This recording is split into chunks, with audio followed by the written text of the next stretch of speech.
سن لو moderate مسلمانوں اور بڑے بڑے تعلیمی ادارے چلانے والوں، کہ جن غریب بچوں کو پڑھانے کی بات کرتے ہو، پہلے ان کے ماں باپ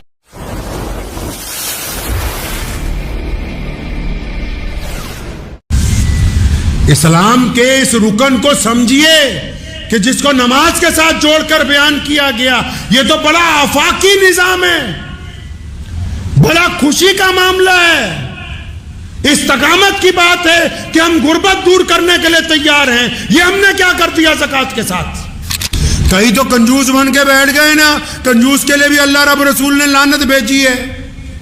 پیسے ہیں، دل چاہتا ہے کہ خرچ دوں، مال کی محبت نے رو رکھا ہے، ہائے میرے پیسے، ہائے میرے پیسے۔ قرآن نے کہا کہ تو زکوٰۃ نہیں دیتا، اور یہ جن پیسوں پر فخر کرتا ہے، جس سونے چاندی پر فخر کرتا ہے، جو ڈلیاں چھپا چھپا کے رکھتا ہے سونے کی، فرمایا جب مر جائے گا، جب عذاب دیا جائے گا، انہی کو لکڑیوں کی طرح دہکائیں گے کہ لے اس سونے چاندی کا مزہ چکھ لے جو اپنے لیے جمع کر کے رکھتا تھا۔ یار سسٹم سمجھ نہیں آتا۔ آپ کو بینک والا آ کے بولتا ہے کہ 1 لاکھ روپے سال دو، یہ اسکیم ہے، اتنے فائدہ ہوگا، تو یہ جو اسکیم اللہ تعالیٰ نے چلا رکھی ہے، آپ کو یہ زیادہ اچھی نہیں لگتی؟ 700 گنا فائدہ اللہ سے سودے بازی کا، اللہ سے معاملے کا 700 گنا فائدہ، کئی 70 گنا فائدہ، کئی لاکھ گنا فائدہ کہ بس اللہ کے راستے میں دینا ہے۔ اور فائدہ کب ہونے والا ہے جی؟ یہ بینک جو آپ کے مرتے ہی آپ کے نومینی کو پیسے دے گا۔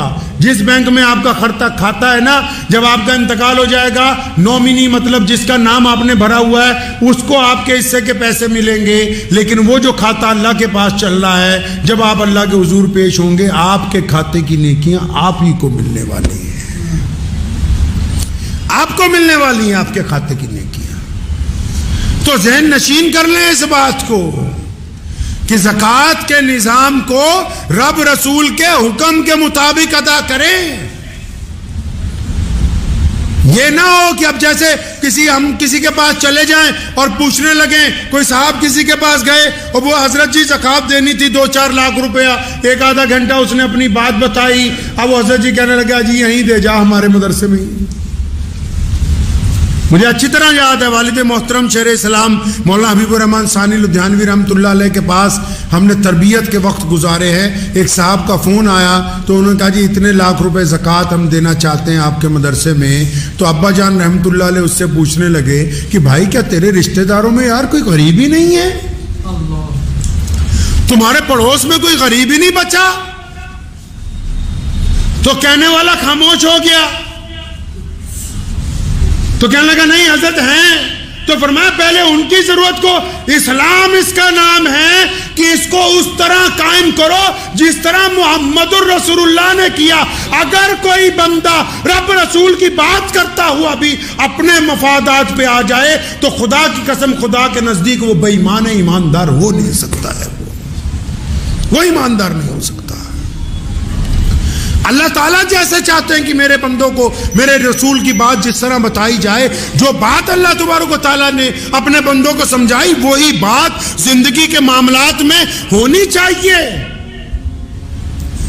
آپ رمضان میں زکوٰۃ دے رہے ہیں، اچھی بات ہے، زکوٰۃ 365 دنوں کے بعد دی جاتی ہے، 1 سال کے بعد، ٹھیک ہے، آپ نے نظام بنایا رمضان میں ہی دیں گے، لیکن زکوٰۃ دینے سے پہلے کبھی اپنی مسجدوں کے اندر بیٹھو، اپنے محلوں میں سر جوڑ کے ایک دوسرے کے ساتھ بیٹھو کہ پیارے پیغمبر نے زکوٰۃ کا مرکزیت کو قائم کیا، اور پیارے پیغمبر نے زکوٰۃ کے پیسے پہلے قرض داروں پر خرچے ہیں۔ سن لو ماڈریٹ مسلمانوں اور بڑے بڑے تعلیمی ادارے چلانے والوں، کہ جن غریب بچوں کو پڑھانے کی بات کرتے ہو، پہلے ان کے ماں باپ کی غربت ختم کرنے کی بات کرو۔ رسول اللہ صلی اللہ علیہ وسلم نے زکوٰۃ کے پیسے سب سے پہلے کن پر خرچے گئے جی؟ جو لوگ قرض دار ہو گئے، جن کا کاروبار بند ہو گیا، جن کو سٹینڈ کرنا ہے، اور پھر اس حساب سے اس زکوٰۃ کو بانٹا گیا کہ ایک وقت آیا کہ آج اس زمین کے اوپر جہاں سے اللہ نے زکوٰۃ کو فرض کیا مکہ مکرمہ میں، مدینہ المنورہ میں، آج عرب کی زمین پر اس کے ساتھ لگتے ملکوں پر کوئی زکوٰۃ لینے والا ہے نہیں ہے۔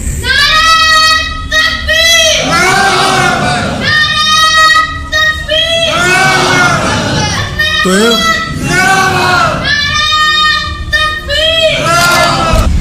زکات اس لیے بنائی گئی تھی کہ لوگوں کو غربت سے اٹھانے، اور دی ہے سیدنا ابو بکر سے لے کے خلفائے راشدین نے، عمر بن عبدالعزیز رحمت اللہ علیہ تک اتنا زکات کا سینٹرلائز مسلمانوں نے کیا، اتنی مرکزیت زکات کی بنائی کہ آخر ایک وقت آ گیا خلیفہ کے پاس زکات بچ گئی کئی کروڑ روپے، اٹھا کے شام بھیجی، شام کے گورنر نے چٹھی لکھ کے واپس بھیجی کہ حضرت ہمارے یہاں تو کوئی زکات لینے والا نہیں، پھر زکات اکٹھی کر کے یمن بھیجی، یمن کے گورنر نے چٹھی لکھ کے بھیجی ہمارے یہاں تو کوئی زکات لینے والا نہیں، پھر زکات اکٹھی کر کے افریقہ بھیجی، اس نے کہا جی ہمارے یہاں تو کوئی کیوں؟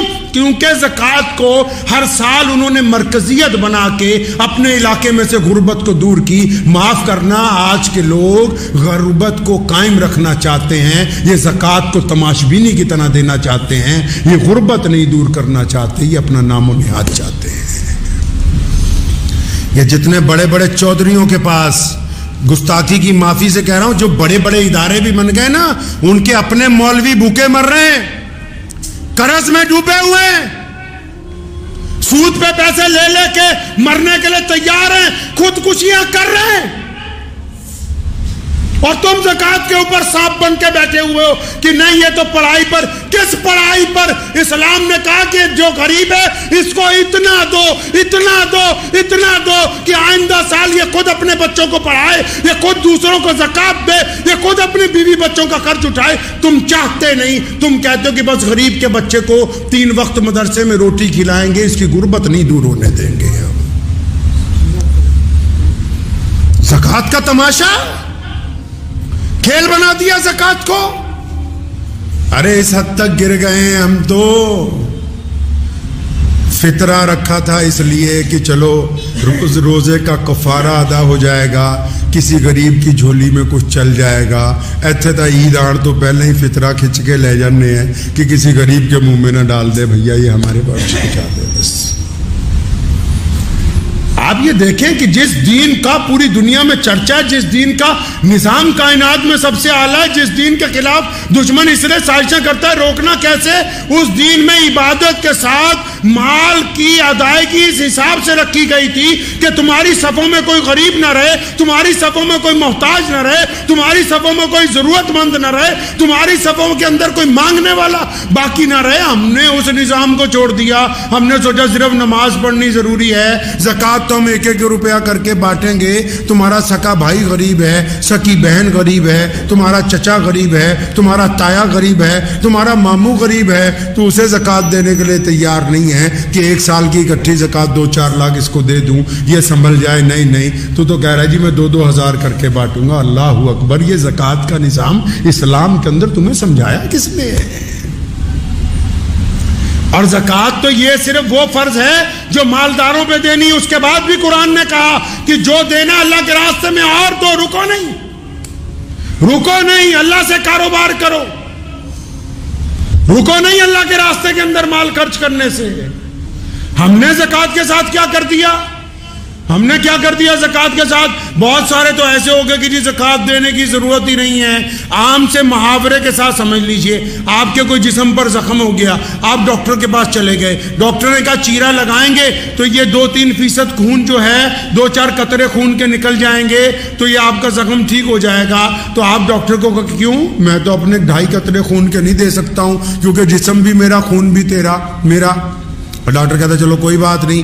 اب 2 مہینے بعد گئے تو پورا پیر ہی خراب ہو گیا، ڈاکٹر نے کہا جی پیر کاٹنا پڑے گا تو باقی جسم بچ جائے گا۔ نہیں جی، پیر بھی میرا، ہڈی بھی میری، میں تو نہیں کٹواتا۔ کرتے کرتے اس زخم کی وجہ سے موت آ گئی۔ یہی زکات ہے، دیسی زبان میں سمجھ لو۔ اللہ نے کہا مال کو پاک کر لو، دوسروں کی ضرورت کو سمجھ لو۔ ہم نے کہا 2.5% نہیں دینی، مت دو۔ نہ دینے کی وجہ سے مال کم ہونا شروع ہو جائے گا، نہ دینے کی وجہ سے نقصان شروع ہوگا، نہ دینے کی وجہ سے نحوست شروع ہوگی۔ کرتے کرتے جو 2.5% دینے سے برکت آنی تھی اس سے بھی چلے گئے۔ بڑی بڑی فیکٹریوں کو تالے لگ گئے ہیں مسلمانوں کی، جو کل تک یہ کہتے تھے کہ زکات دینے کی ضرورت نہیں ہے، آج سڑکوں پہ بیٹھے ہوئے بھیک مانگ رہے ہیں لوگوں سے۔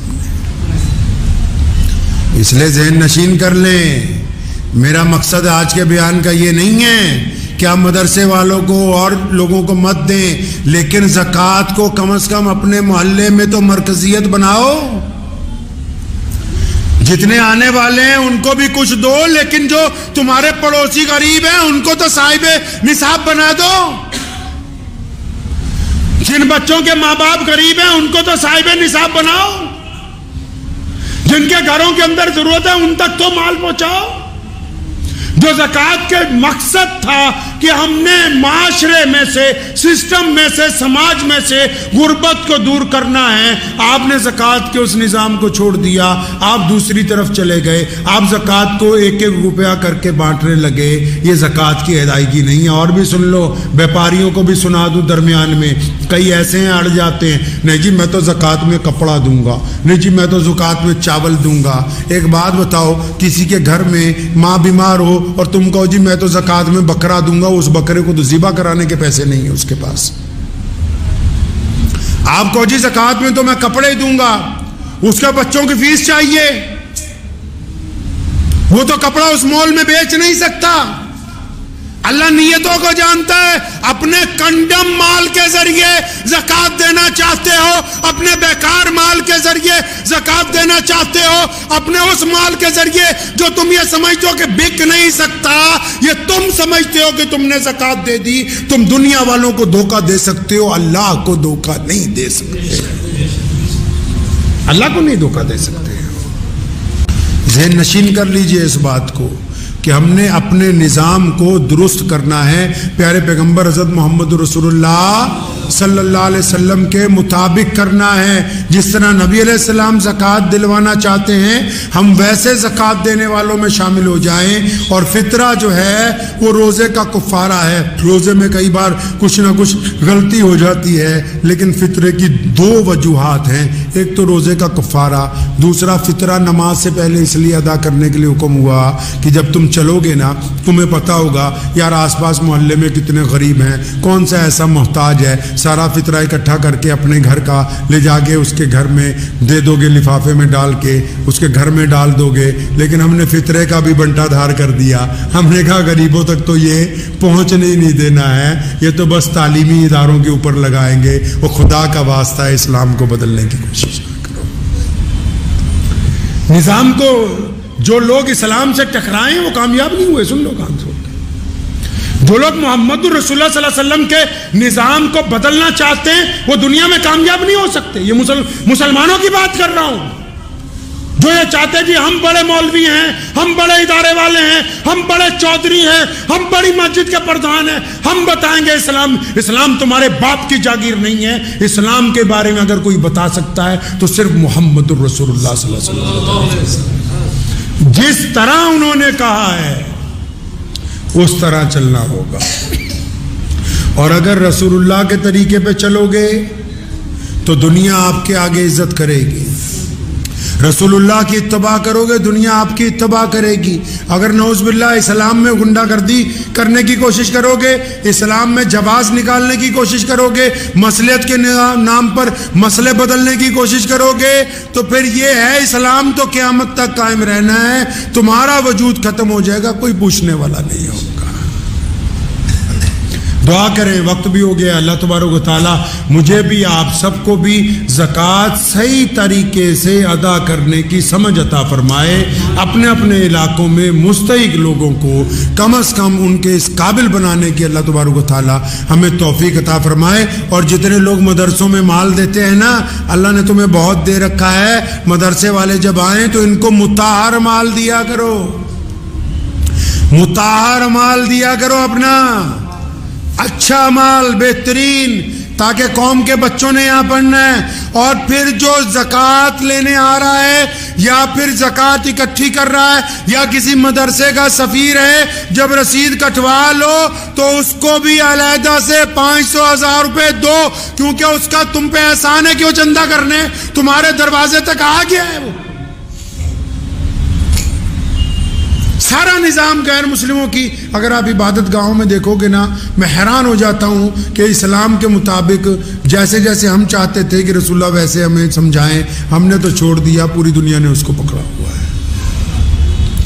جو صاحب جو نصاب کو لینے کے لیے آپ کے پاس آ رہا ہے, زکوٰۃ اکٹھی کرنے کے لیے آ رہا ہے, اب تم نے سوچا اچھا اگر آپ ایمانداری سے اس کا بھی خیال رکھتے تو وہ بھی تمہارا مال ایمانداری سے پہنچا دیتا, کیونکہ تم ایماندار نہیں ہو تو پھر ان میں سے بھی کئی لوگ ایماندار نہیں ہیں. خدا کے واسطے اسلام سے کھلواڑ نہ کیجئے. اتنی پریشانیاں سر پر کھڑی ہیں, اتنے مقابلے ہیں, اتنے چیلنجز ہیں, صرف کرنا کیا ہے؟ رسول اللہ کی اتباع کرنی ہے, رسول اللہ کے حکم کے مطابق توحید پر چلنا ہے, رسول اللہ کے کہنے کے مطابق نماز پڑھنی ہے, رسول اللہ کے کہنے کے مطابق زکوٰۃ دینی ہے, رسول اللہ کے کہنے کے مطابق روزہ رکھنا ہے, رسول اللہ کے کہنے کے متعلق حج کرنا ہے. صرف رسول اللہ کے کہنے پر چل جاتے تو عزتیں ہمارے قدموں میں ہوتی. ہم نے اپنے تھوڑے تھوڑے مفاد کے لیے نعوذ باللہ صلی اللہ علیہ وسلم کے احکامات کو چھوڑا. جب ان کو چھوڑا تو ہم کہیں کے نہیں رہے, دنیا نے ہمیں چھوڑ دیا ہے.